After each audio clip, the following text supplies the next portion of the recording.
Hi, everyone, and welcome back to Platonic Soul and the final episode of my series on love and desire in the Platonic tradition.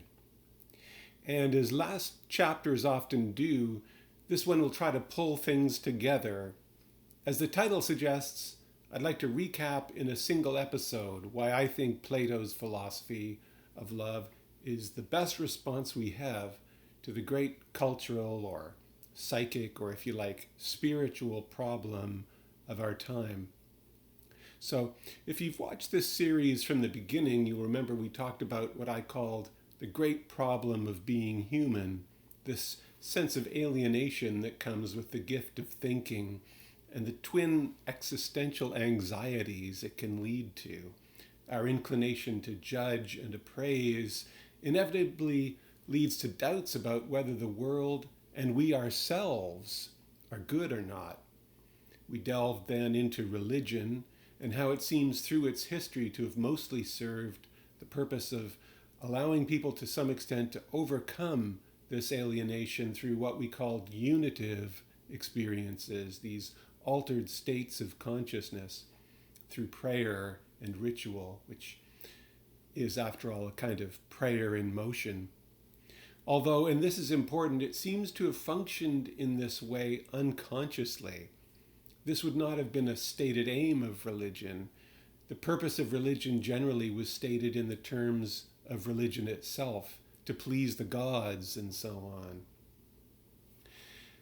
Anyway, we then moved into talking about the culture of the Enlightenment and its demand that everything basically be explained by means of clear and distinct ideas. The Enlightenment was, of course, often critical of and erosive of religion on a number of fronts.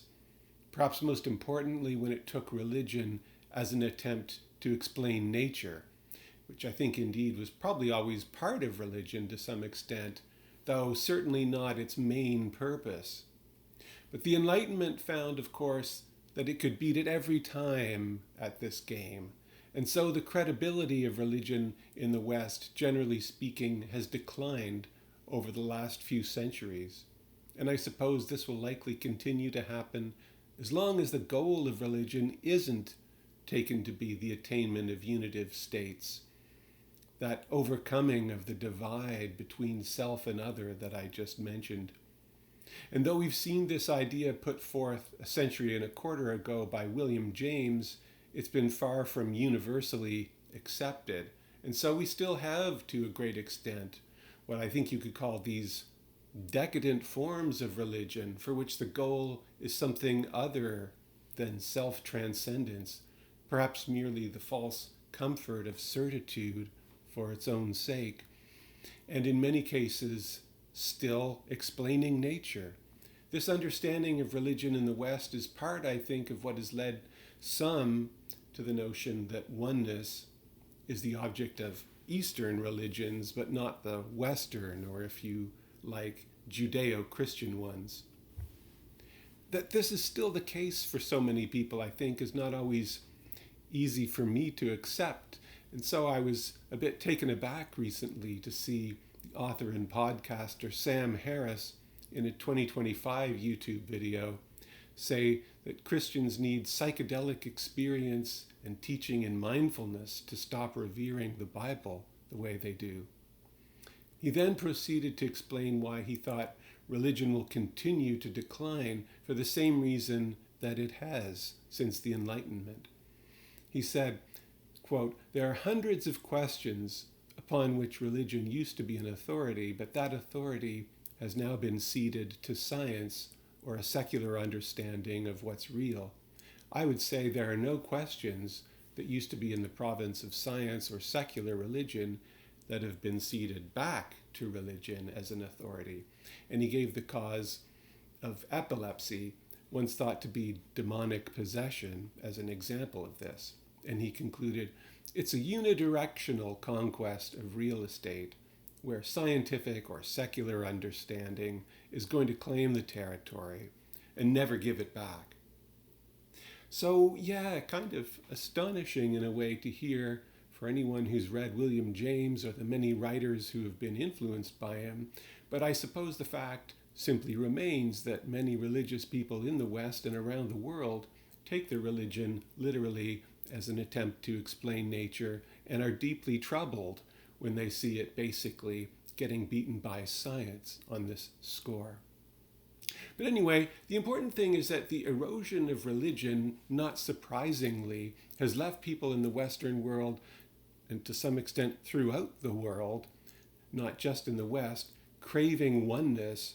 But since humanity in general has not been consciously aware of the role religion had played in this, people also to a great extent have not been aware of this yearning for oneness. It was to a great extent something unconscious that manifested itself in a great restlessness and a kind of blind reaching out toward anything that might hold the promise of purpose and belonging. And as I mentioned before, a sense of certitude, which can feel like a kind of oneness with oneself. There's a desperation for something to come along that reminds me a bit of that French painting you may know, The Raft of the Medusa, where some dead and dying people are desperately reaching toward something that may be a ship on the horizon. And the fact that oneness has been sought so much in this sort of blind way has caused us so much suffering, for example, in the totalitarianism of the 20th century.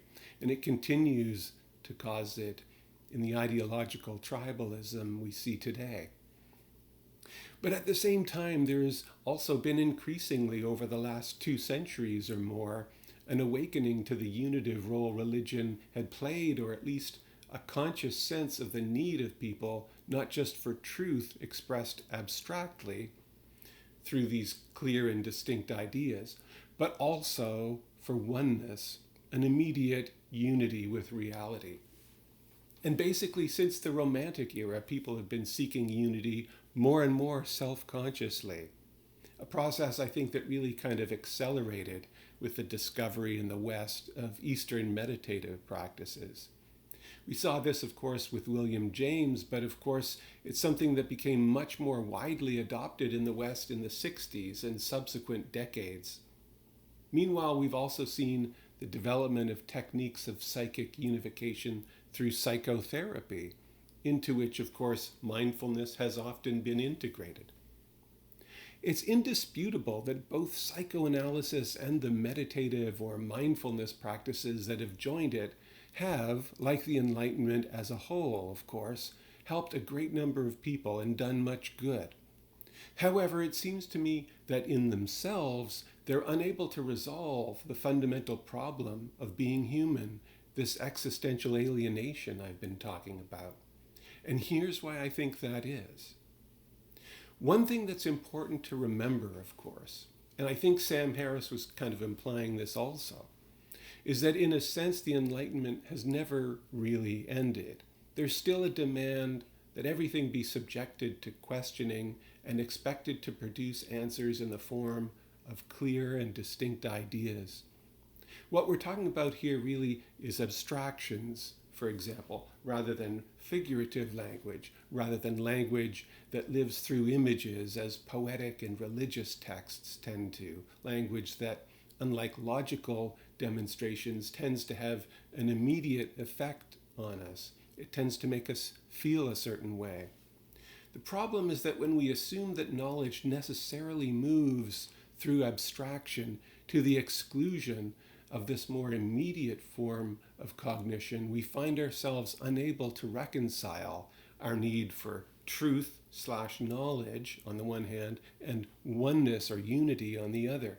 It's as though there are two realms, the objective and therefore true, and the unitive, or you could say ecstatic, which is taken to be purely subjective and therefore outside the realm of truth. On the one hand, we have this vast and ever-growing capacity to explain nature scientifically and attain defined objectives through technology. But reliance only on this objective knowledge that necessarily looks at being as an object, an other, either a physical object or an object of thought, intensifies our sense of existential alienation Meanwhile, the oneness that we strive to attain through mindfulness or other ways falls short of overcoming this sense of alienation because we have no way to understand it as satisfying our yearning for truth. We can understand these forms of immediate cognition merely as subjective experience. We can't conceive of a unitive knowledge that would satisfy our desire at once for truth and oneness, a kind of knowledge that would be unifying rather than alienating. And so unitive knowledge, mindfulness, becomes only a tool for attaining another defined objective, like making us feel temporarily better or improving our mental health, rather than the principle for overcoming our alienation. So we seem stuck in this subject-object relationship, alienated from both external nature, the cosmos, and internal nature, our own feelings. And hence we see today so much frustration and despair, individually and in the social and political tribalism I mentioned earlier, as well as these intellectual trends like the fixation among some for a supposed re-enchantment of the world. So one undeniable contribution, I think, of the Platonic tradition is that it opposes this Enlightenment idea that truth must be abstract or objective. It must move only through these clear and distinct ideas. Plato and the philosophers who carried on his teachings over the centuries instead believed that it's possible to rise above a purely subject-object relationship with the world, because there's more to being than that universe of an infinite number of objects that science considers. Being also exists in its absolute oneness, the being that we seem to see in unitive moments in which the division between subject and object is in some way overcome. In love, for example. And being as one is in fact higher than. It is the principle of that mundane being that is divided between the subject and this infinite multiplicity of objects.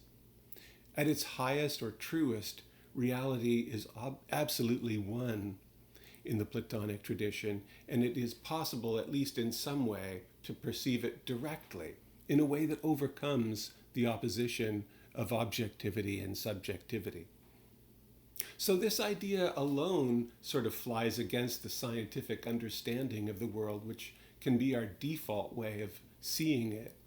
But Plato takes it even further with another key concept, and it is this one that really gives Platonic teaching on love and desire its profoundly subversive character. And this idea is that not only is the one, absolute unity, the principle of this manifold universe, it is also the good itself. And the good is necessarily, by its nature, the object of desire. Though we're not generally conscious of this because we're normally fixated on particular good things that unconsciously remind us of it. And so we have here the remedy to our twin anxieties, and a way opens up for the overcoming of our sense of alienation.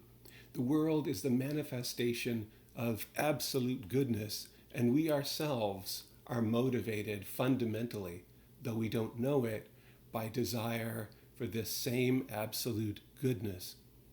Plato explains both why we seem to be alienated, but also how we can overcome this alienation by recollecting the good as the ultimate object, though not really an object, of our desire. And while in a way this good or one that is the principle of everything will always evade our thought, at the same time we have a certain capacity to recollect it in this immediate way, which Plato called noiesis, and to be transformed by it. And at least in my reading of the tradition, this noiesis becomes possible through a radical openness to our feelings, which perhaps has been more or less the theme of the world's religions, though not expressed in exactly these terms. At least if we believe that at the heart of prayer is not words, but a kind of pure communion with being that is beyond words, I don't know what this communion would consist of other than pure feeling. Groanings which cannot be uttered, as St. Paul wrote in his letter to the Romans. And so, how can Platonic love improve our lives? By teaching those of us who have in a way been brainwashed in this scientific age to believe we can only be subjects observing objects. And this brainwashing has probably been, to some extent, universal and unconscious, and who are therefore feeling alienated and perhaps in a quiet or unconscious despair that there is a higher reality, that that higher reality is absolute beauty or goodness, by teaching us that there is a higher reality and that that higher reality is absolute beauty or goodness. This is how Platonic love can improve our lives. And by teaching that we are all born with the desire to attain it, and that we can attain it. And then finally, of course, that the way lies open through this radical openness to feeling. Extolling a radical openness to our feelings may sound strange, given that it's been something of a universal theme in human culture to attribute the cause of evil to passion, hubris, as the Greeks would call it. But destructive passion is really quite far from feeling in its purity, I think. It's really rather the result of rumination. And we ruminate when we shy away, for one reason or another, from our feelings in their purity and remain on the level of thought. Our unacknowledged emotions then take a horrible revenge by distorting our thoughts and leading us from the good. Plotinus tells us rather to let everything go, to let go of our thoughts. What's left then, in my opinion, is simply to feel, to listen to the heart. This is how we most naturally and directly experience existential unity. Our feelings, after all, transcend the divide between self and other. There's nothing more unique to each of us than our feelings, and yet they are, in a sense, just as external to us as internal. They come from outside the ego. As Marsilio Ficino wrote, "Love comes running to meet us," and are often completely surprising to us. In our feelings, subject and object meet and become one, at least until the moment when we start to think about them. And that's when we objectify them.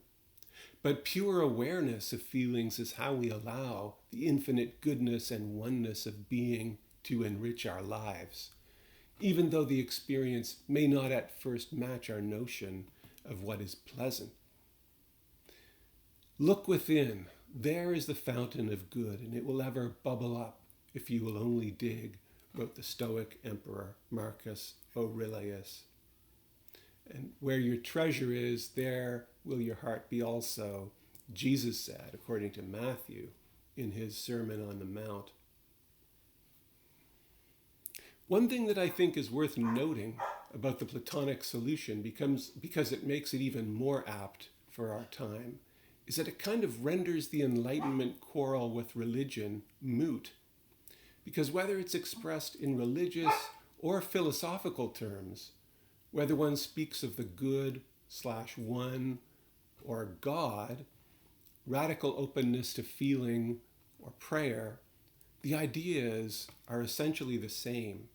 And so I think it has great potential to unify us, we in this anxious age who find ourselves so divided by our dogmatic ruminations. There's one more point I want to make before I close this series. For myself anyway, one common element that I notice running through the Platonic tradition, from classical Athens to Renaissance Florence and beyond, is the great beauty in the way these ideas are expressed. And I hope I've conveyed at least some of this in the passages that I've cited in this series. I don't know where this beauty can have come from other than personal witness on the part of these authors in the great beauty that is at the heart of it all, a different kind of seeing from that we experience in the everyday, which yet may lie just below the threshold of our mundane consciousness, an awareness that the one is a living unity, the one is in the many just as the many are in the one, a mutual indwelling which I think may be the very principle of beauty.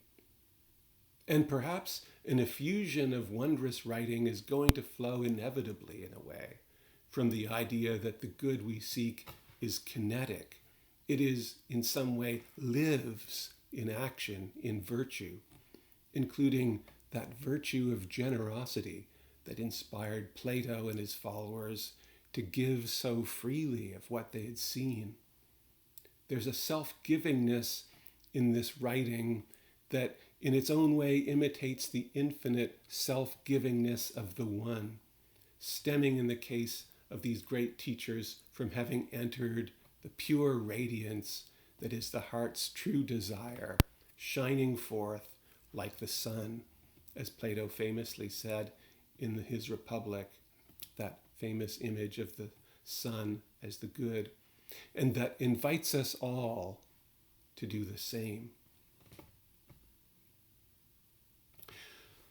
So that's about it. That is, in essence, what I hope this series on Platonic love has communicated.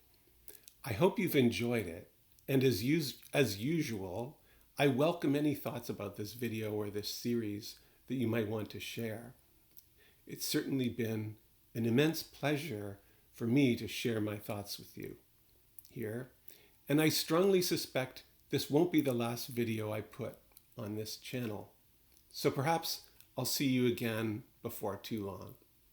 Until then, be well, and thanks for watching.